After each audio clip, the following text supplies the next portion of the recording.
Okay, let us resume the class. I'm sharing the screen.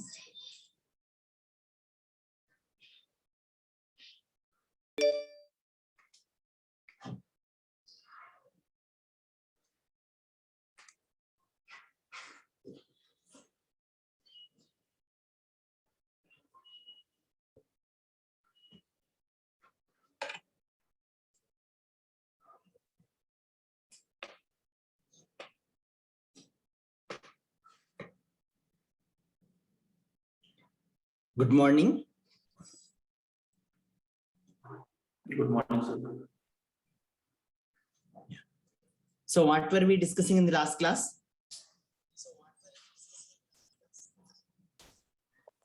Can few of you tell few points? We saw the architecture of convolution neural networks, how we are getting feature maps with the kernels of different sizes and with stride and padding. Then we learned about pooling layer. Right. So we discussed about some of the architectural aspects of convolution neural networks. Now we have seen how the convolution is done with different strides, and then how to calculate the feature map dimensions if we perform convolution, completely embedding the kernels and so on. Okay, fine, good. What else did we discuss?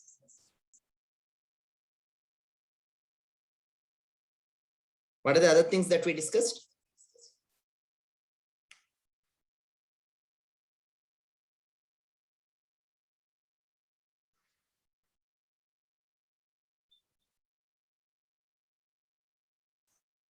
Only did we discuss upon convolution or any other things?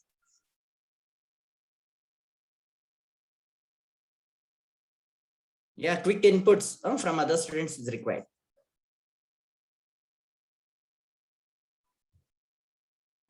Feature extraction techniques. Yeah, feature extraction is through convolution, we have discussed. And what else?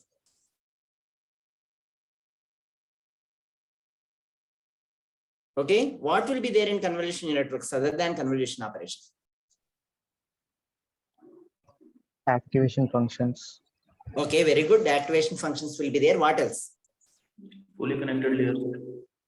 Yeah, fully connected layer will also be there. Fine. What else? Filters. Filters, fine. Filters means kernels only, right? For performing convolution. Right. What else? And softmax functions with the last. Yeah, so last layer can be actually like if we want to perform multi-class classification, okay, we can have after fully connected layer, softmax layer to convert the scores into probabilities. Right, we can have that. What else? And max pooling, subsampling. Yeah, either subsampling or max pooling layers are also common. So as I mentioned, most of the initial architectures or even recent well-known architectures as well will have pooling after each of the convolution layers, in fact, or a couple of convolution layers. Okay, so pooling, max pooling or downsampling is also a common operation in convolution neural networks. We discussed about convolution operation in the last class. Hope you people are clear about how we perform convolutions from multiple maps when we have multiple maps in the input layer to the output layer also having multiple maps. Hope that is clear. Clear or not? So if we have actually 6 maps here, okay, assume that we have 6 maps, 6 or whatever maps. So let this be the maps, let this be C1 and J. J refers to the maps. J is equal to 1 to 6. Okay, the number of maps is 6 and each map is identified by index J. Fine. And this is the first convolution. After first convolution, we assume that we have this. And here we can get any number of maps in the subsequent layer. Okay, we assume that, so we need some maps here. Okay, see here, in fact, after first convolution, we also perform subsampling as we said, and these are the results of subsampling as well. Okay, for convolution followed by subsampling. And we need the second convolution layer with some K maps. So K means K ranging from 1 to 12 or whatever. It can be any number. So in this case, what did we discuss? So how do we get each of the single map here? I want to get first map here. How do we get? Is the question. A quick answer is welcome now. How do I get this particular map?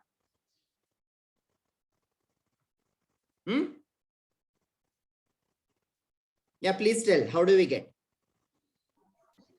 So we are doing convolution with each kernel, and then we are adding them up to get the feature maps. Right. So what, correct. As you said, what we have is kernel.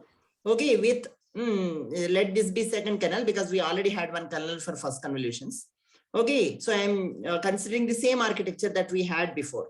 Okay, so that we can relate the things initially easily. Subsequently, you can do. But this is valid for any set of maps to another set of maps. Okay, so what we want to have is each of K2 are of dimension 5 cross 5.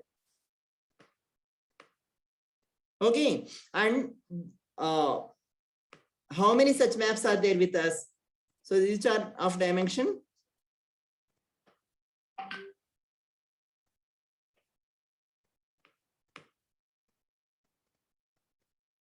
5 cross 5. And how many such maps are needed? Cross 6. Okay, these many maps are needed for what? So 5 cross 5 cross 6 kernel is needed for getting how many maps in the output layer?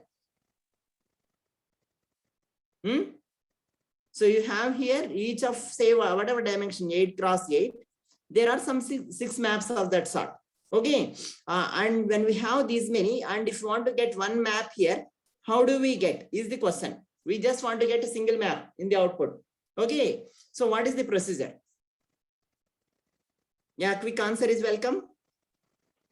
C2 now I want just one a particular K of particular output map.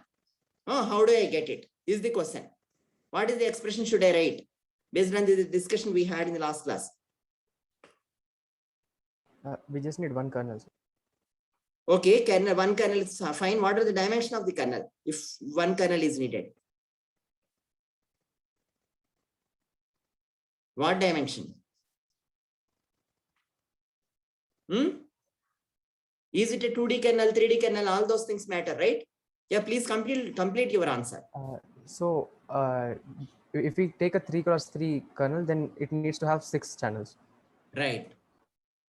So how should it be 3 cross 3 cross 6? 3 cross 3 cross 6 or 5 cross 5 cross 6. So essentially, how do we write this is? Okay, we write this as okay.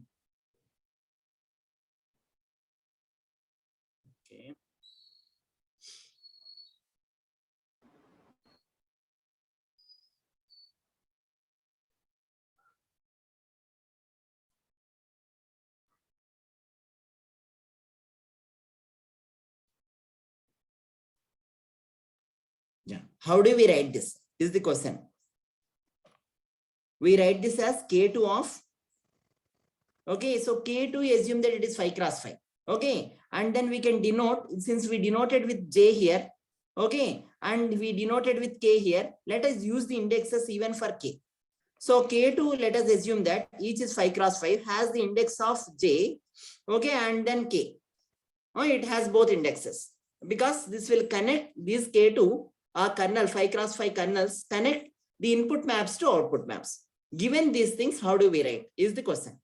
Okay, so K2, now assume that K2 comes with J comma K. Fine. And how should I complete this expression is the question now. Yeah, quick answer now. Is this clear or not? How the notation, how I denoted K2 J comma K? Sir, could you repeat this? Yeah, see, K2 I am considering only of kernel 5 cross 5. Okay, and I am referring to, there are 6 channels you said, right? So the 6 channels of the kernel I am denoting with J. And how many such things are required to get 12 maps here? You may need more, okay, of 5 cross 5 cross 6. How many more? That I will write here, okay? So that I will write with index k, fine. And that I want to use in expression to write C2 comma k. That means k channel of output convolution layer if I want to get, okay, using the kernel K2 5 cross 5 with index j for the relating to the input map, k relating to the output map. How do I get it? I need the like your inputs on completing this expression. What should be there to complete this expression to get C2 comma k? Any student is welcome. What should we write?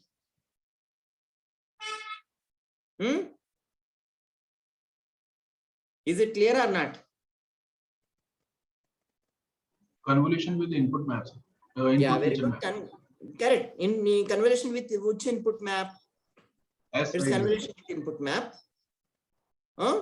Right. Tell the expression. Since I have put everything in expressions, you should use the expressions now to conclude. Sij. Yes, one. IJ. Okay, S1J. Yes, not IJ, S1J.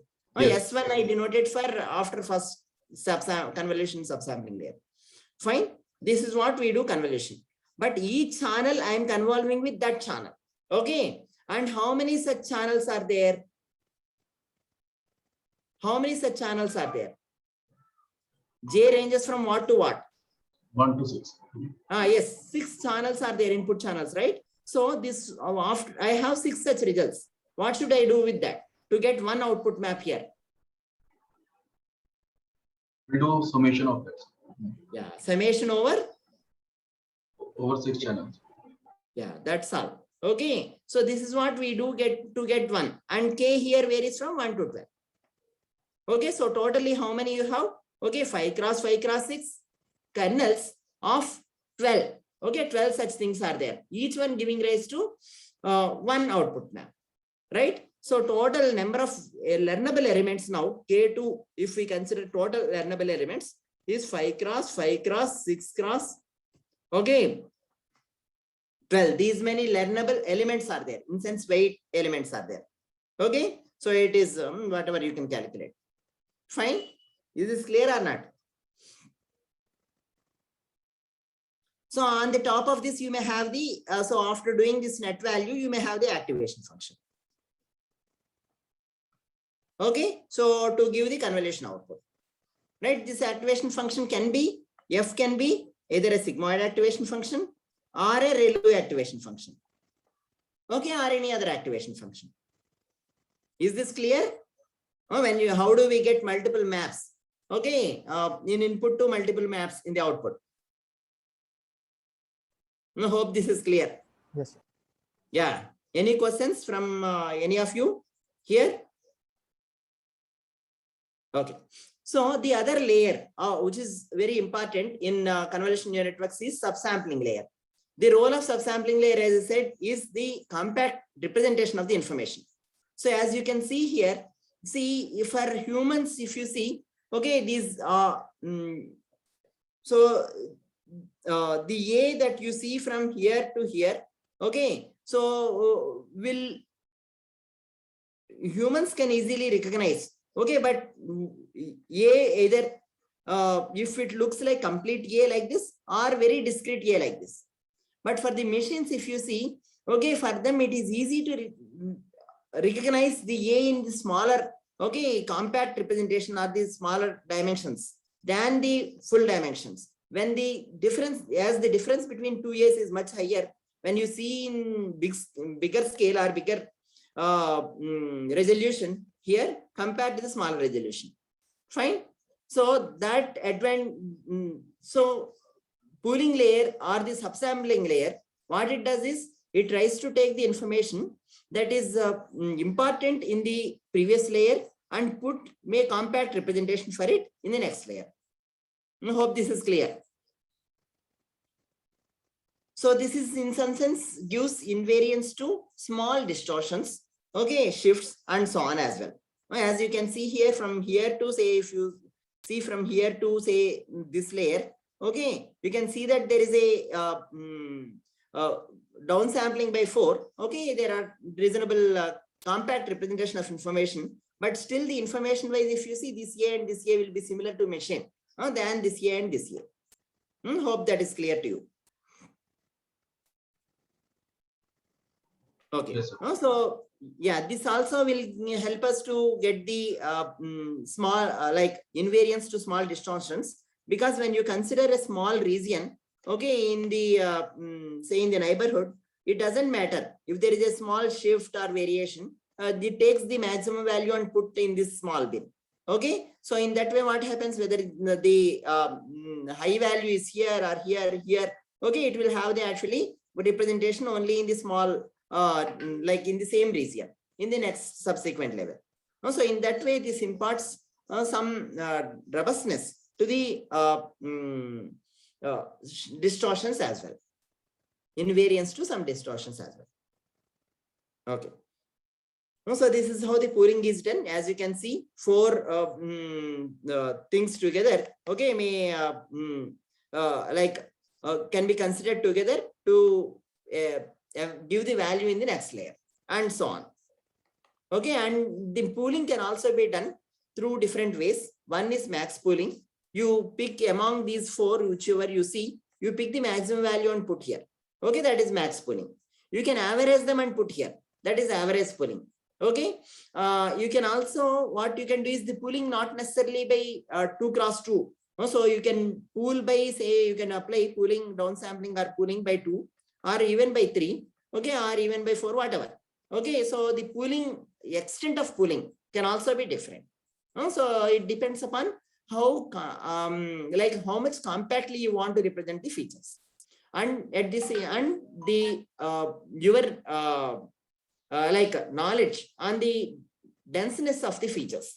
Okay, if the features are very sparse, if you know, then there is no need of pooling by 2. You can pool directly by 3 times or 4 times. Okay, so like that.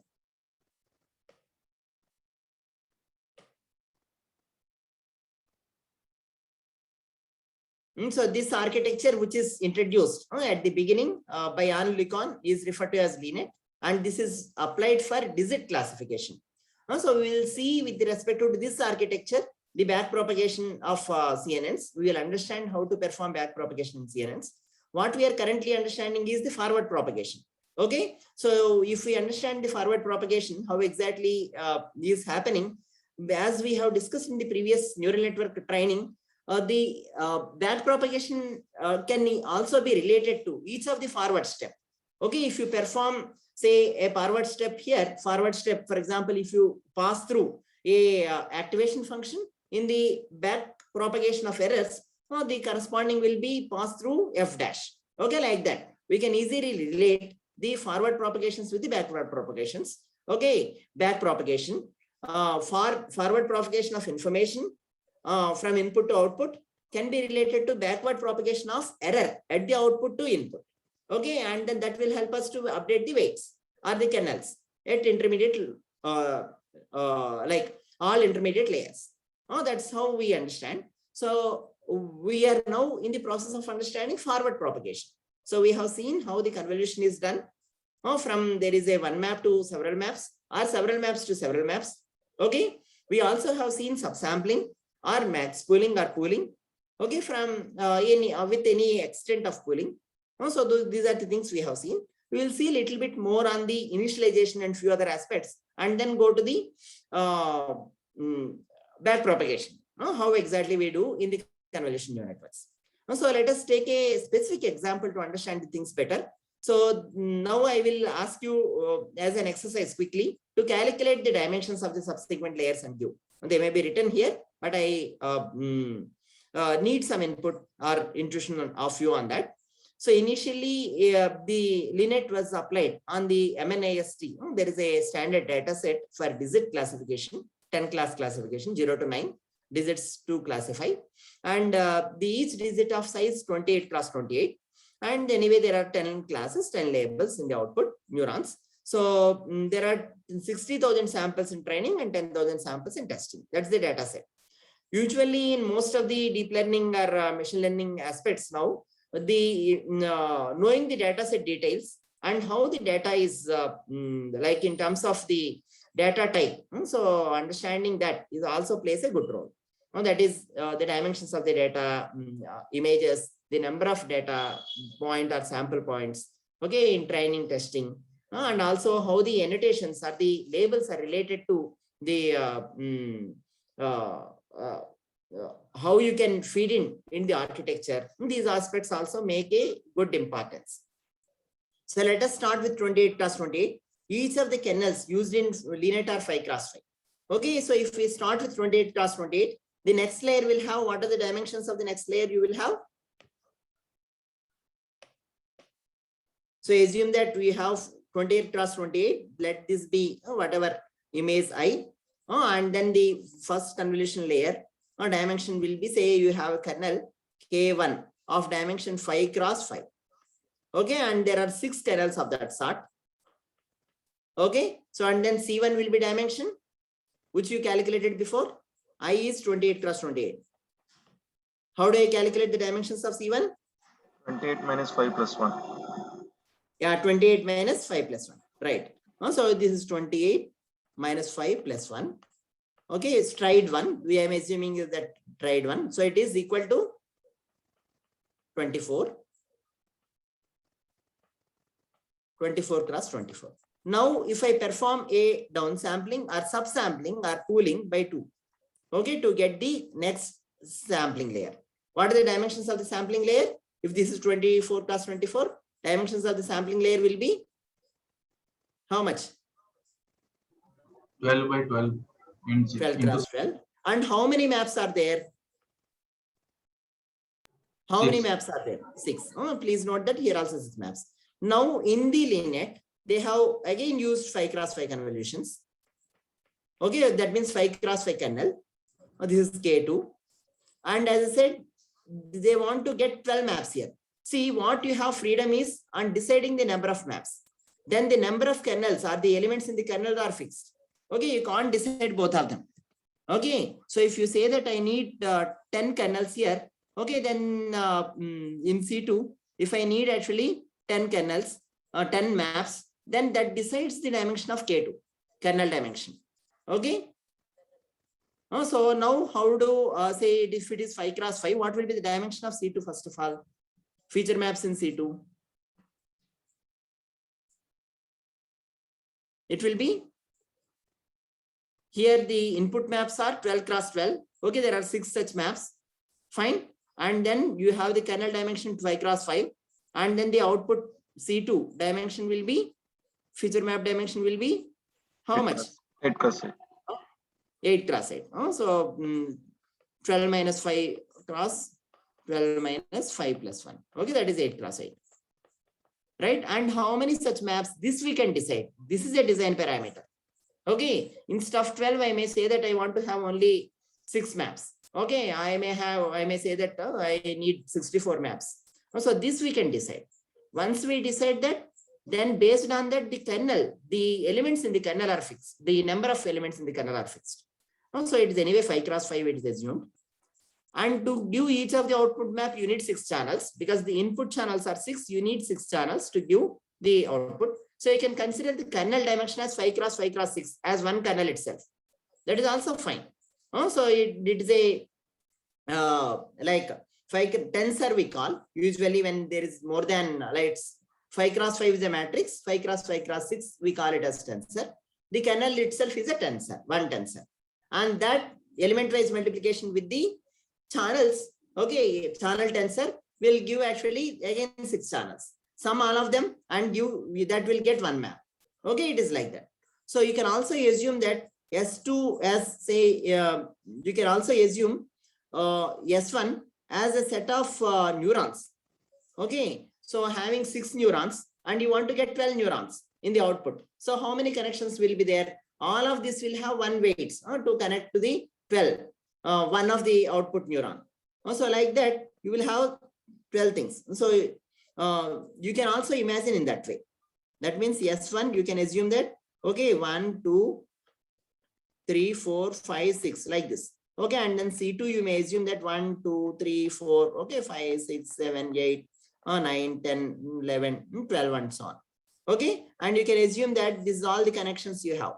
Each of them now are maps. Okay, please note that each of them now are maps. Okay, and these are 2 cross 2 maps. In fact, no? So here it is 12 cross 12 maps. Okay, and then each of the operation now, it's not a single weight vector. It is a kernel of 5 cross 5. Okay, and such you have 6 kernels.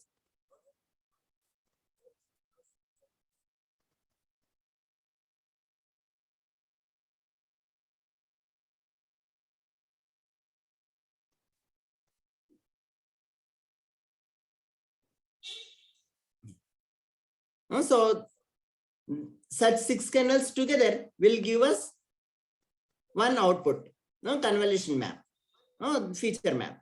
That's how it is. So hope this is clear to you.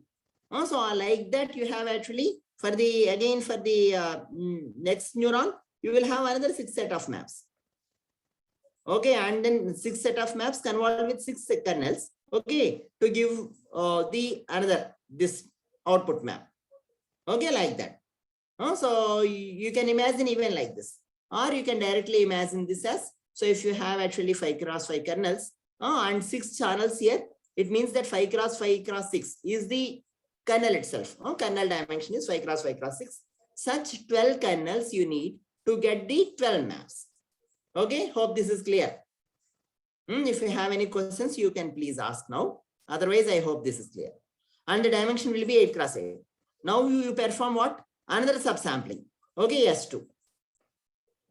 Also, next subsampling will reduce the dimensions to 4 cross 12. Because we are assuming that the subsampling is by 2 or pooling is by 2. I am not very familiar in using this, so it's switching over.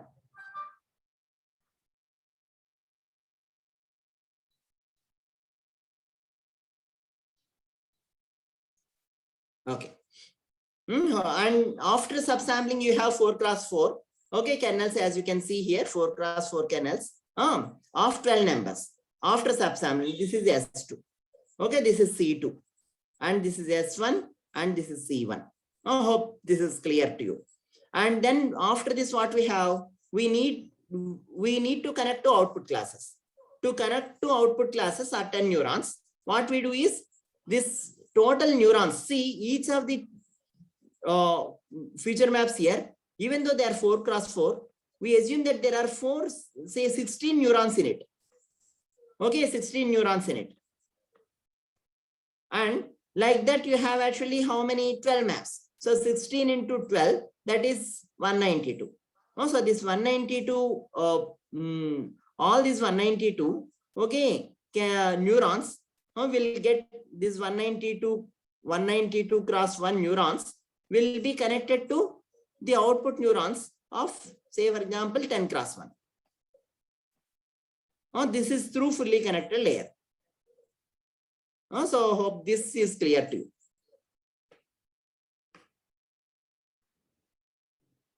So now if you have any questions on the architecture, please ask.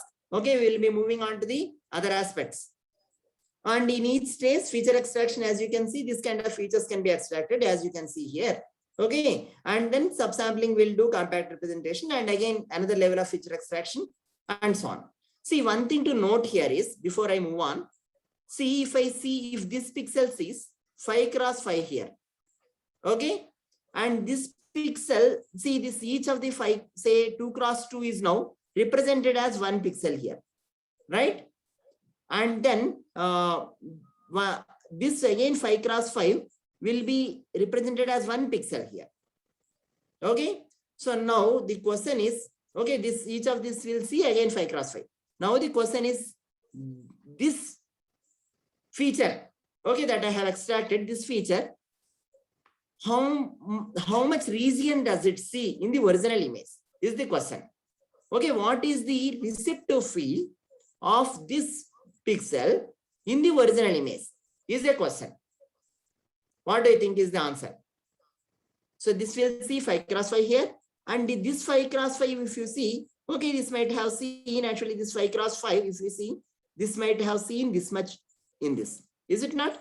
This 5 cross 5, if I see, this much it might have seen, because each of them will see again say, sorry, each of them are double. So this 5 cross 5 will be 10 cross 10 here. Okay, because this is a subsampling layer. This 5 cross 5 is 10 cross 10 here. Okay, and this 10 cross 10, if you see now, this might be seeing even a large region here. Is it not? And this is what actually being seen by this single feature that I locate. I hope this is clear. Is this clear to you or not? So what I'm trying to say is the region here, if you see only this pixel or feature map, feature value, how much region does it look at the original image is referred to as receptive field.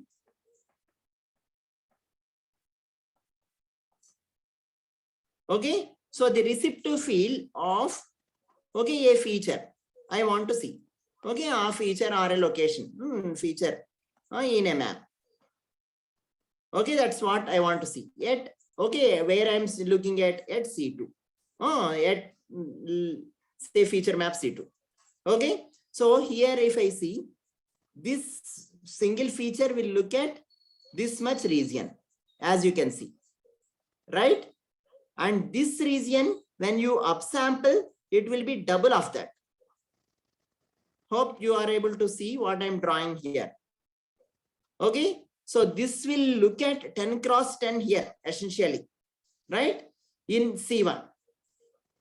This whichever I'm locating here, that will see 10 cross 10, the feature value or feature at this location. Whatever is the information I have got here is looking at 5 cross 5 region in the previous S1, previous map. Okay, that in C1 it is looking at 10 cross 10, and that in the original image it may be looking, it is looking even higher region. Okay, that is the receptive field of that feature. The question is, how much region does it look at? Can one of you tell? Is my discussion clear first of all? Yes, sir. Yes, sir. Yes. So now at least up to here it is clear. The pixel I am looking at. This is the pixel I am looking at. Okay, how much region does this pixel look at in this S1? Let me go step by step, whether you are following or not. Okay, the pixel I am looking at, how much does it look at, or how much region does it span over, or on how much region does this depend? Okay, in the S1. Can I get a quick answer? It may be like how many convolution layers we use actually. No. First, don't bother about all convolution layers. This specific question I am asking, try to address. Okay, this particular pixel which I have marked here with black now. Okay, previously with red. Okay, how much region does it look at? That's the question. In S1. 5 cross 5. Yes, very good. So, okay. So at least I see one answer, correct? Okay, so it is looking at 5 cross 5. This is looking at 5 cross 5. I have again sketched here. This one is looking at 5 cross 5 here. That 5 cross 5 is this. Okay. So now the question is, how much this will look at? Okay, in the C1, that is before downsampling or pooling. This particular feature, okay, which I have got, how much does it look at in C1? I need next answer. 10 cross 10. 10 cross 10. Okay. Then how much does this 10 cross 10 looks at in the original image I1? Considering that the kernel here is 5 cross 5. See here, if I see a point here, how much on the say top right, if I see one point, how much region, say assume that this point is here. Okay, 10 cross 10 first point is here. The kernel is located like this, centering at that point. That means how many more rows or more columns does it look at? The point, How many more rows and more points, more rows and more columns does it look at? 14 cross 14, sir, in all. Yeah, total 14 plus 14, you're saying 2 more and 2 more this side. Okay, similarly, a pixel which is on the right bottom or on the left bottom, okay, it will also look at actually, okay, 2 here, 2 here. So total what it looks at is 14 cross 14, right? So a pixel, finally what I'm trying to establish is the receptive field of this pixel, which I have been marking, okay, is 14 cross 14. Okay, so a single picture that you capture here has looked already half of the original image. Okay, because the whole image is 28 cross 28. Is it not? So in that way, each of the pixels here has looked at a reasonably half of like good region, receptive field in the original image and took their features. So it is a consolidated assessment of the feature by looking at that spatial regions, right? Those are receptive fields. So now if I go even further, okay, this pixel here anyway, this also looks at the same. This looks at even double. So it looks at all 28 plus 28. If you go one layer, S2. So each value here looks at 28 plus 28, 28 receptive field, like that. Okay, so in that way, what in convolution neural networks, what we are doing is the receptive field. If you see here, only receptive field is 5 cross 5 only. Okay, each pixel here only looks at 5 cross 5. Okay, nothing more, right? But if you move on to the subsequent layers, deeper layers, the receptive field will increase, and the extent they see the region in the original image increases, and the features will be high level features. Okay, so hope this discussion is clear. Okay, fine. Sir, yeah, please small ask. question. Yeah. So for the ending layer, so will that essentially look at the entire image? Yeah, the not last necessarily. Not necessarily. So in this case, it's happening like that, but not necessarily. Sometimes it may look at the entire image. Sometimes each of them may look at the entire image or even more than entire image in different ways. Yes, sir. So each of them may look at entire image anyway in different ways. Okay. Sometimes they may look at only partial of the whole image. But usually, as we go deeper and deeper, they will look at more extent or more region in the original image. That is guaranteed based on the structure of this CNNs. Okay. So any other questions? Okay, fine. So now this slide just flashes, is flashed from one of the references from, I think, Professor Andrew Ng's slides. So it indicates the calculations of the dimensions of the feature maps in the next layers. So W1 and W1 H1 are the dimensions of the features in the first one layer, and W2 to H2 are the dimensions of the features in the next layer.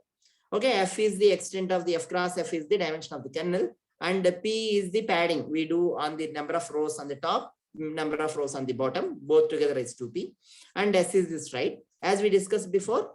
So like this W1 minus F plus 2P will give us effective width after convolution.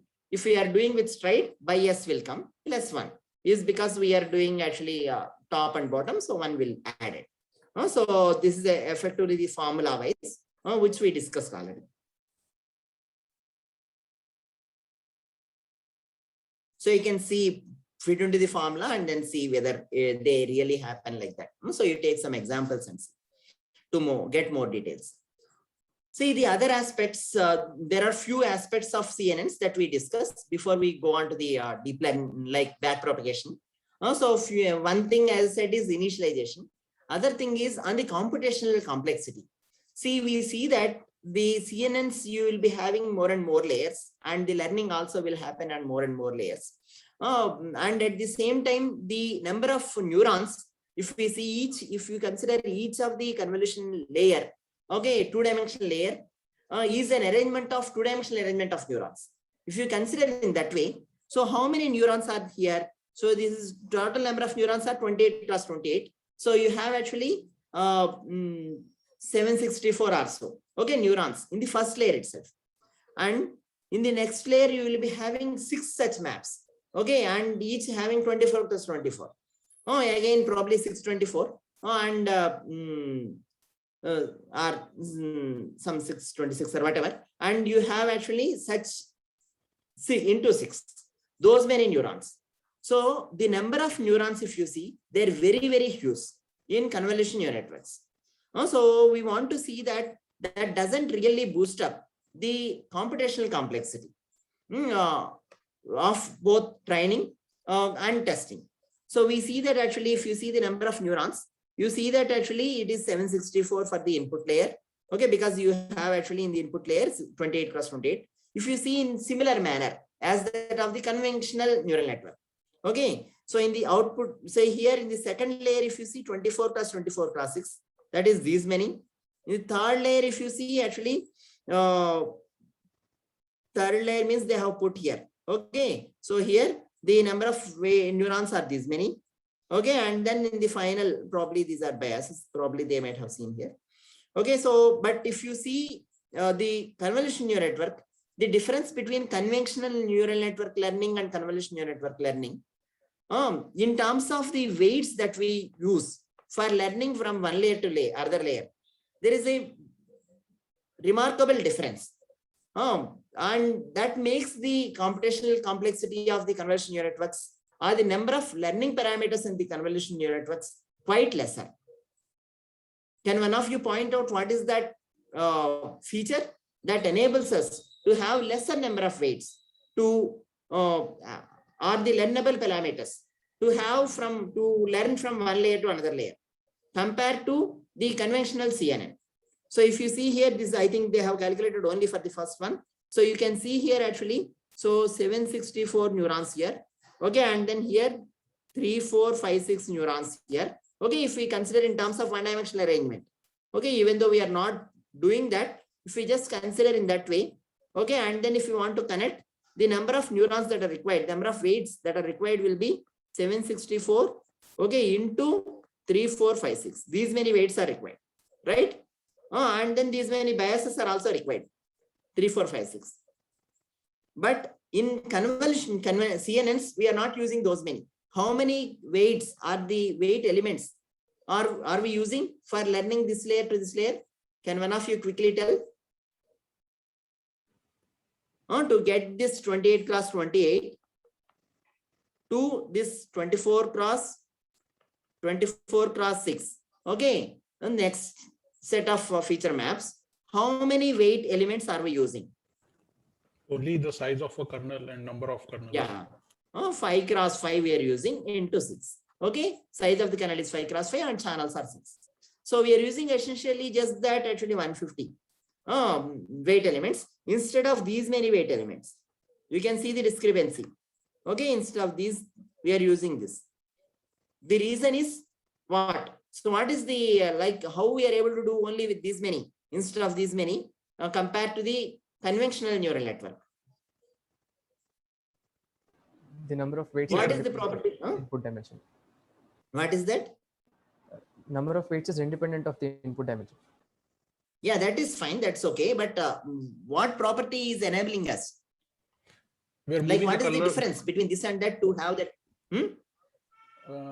We are moving a kernel across the image for the convolution. Yeah, we are moving the kernel across the image. So what we are doing essentially, we are performing convolution operation. So same kernel, whichever we have, we use even here, okay, to get the output here, right? So we, irrespective of where we place the kernel, okay, here if you see, weights are connecting each neuron to other neuron. So in conventional neural network, okay, each weight is a connection between one neuron to other neuron. Okay, but in CNN, what we do, all are shared weights in the sense that locally, okay, and they're only locally connected. In sense that these neurons, this set of neurons will not have any connection with respect to this neuron. Okay, so they are only connected to this neuron. This only is connected. This to this neuron, these are not connected. Again, these sets of neurons are connected to this neuron only. Okay, these are connected to this only. not to this neuron. Okay, so like that, the connections are local. This makes sense because in image information, whenever we want to extract features, we want only the neighborhood information to give its feature value. We don't need the information that is somewhere else to determine its feature. Correct? So they are locally connected. Or we can say that the information, the features are based on, feature values are based on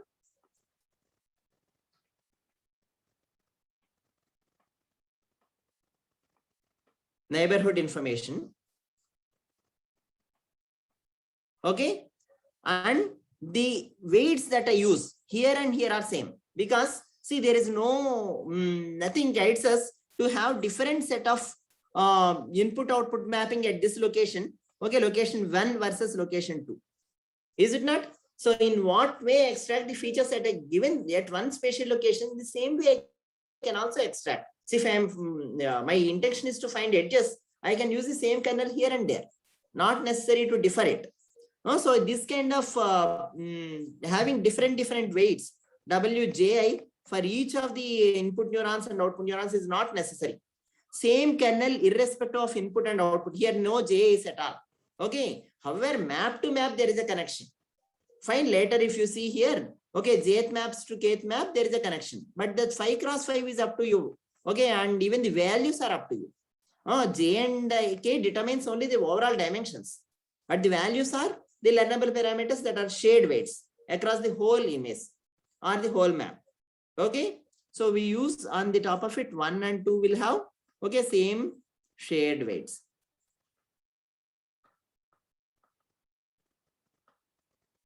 Or kernels. Fine. So with these properties, we are able to minimize the number of learnable parameters.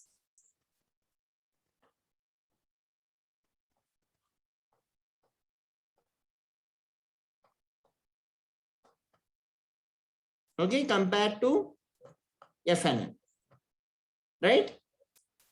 See, the number of learnable parameters here are how much? Anyway, we will see that in the next slide. But the learnable parameters here are how much? Can one of you tell quickly?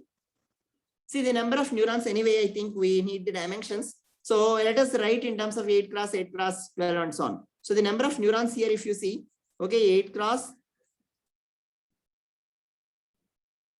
how many? 8 cross? Yeah, tell quickly. 8 cross 8 cross, how many? 12. And number of neurons here are how many? Number of neurons is S2. This is S1, sorry, C1, C2 and S2. Number of neurons here are how many? Yeah, quick answer is welcome.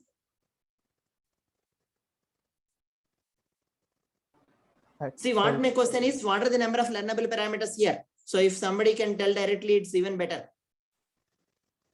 So here it is 4 cross 4 cross 12. 12. Yeah, and how many kernel dimensions are here? What is the kernel dimension here? 5 cross 5 we're assuming. And then? 12. Sorry, I am writing C2 to S2, right? I should write here. Convolution is happening here. So this is 12 cross 12 cross.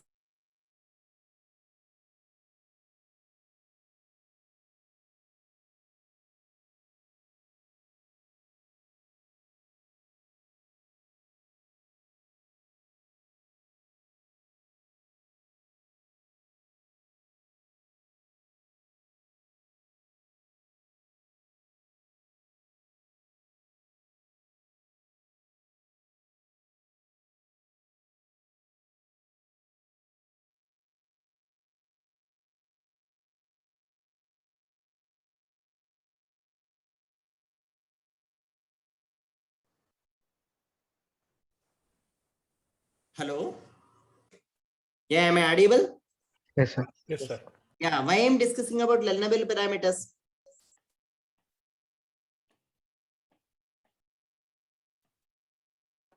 to look at Okay, the for how many learnable parameters for subsampling or pooling? These two are subsampling or pooling layers. I have put with different color. Yeah. Right, you need to answer two questions. Why I am discussing about learnable parameters? First question. Second question is how many learnable parameters for subsampling and pooling layers? We're discussing the learnable parameters to look at the computational complexity of CNNs.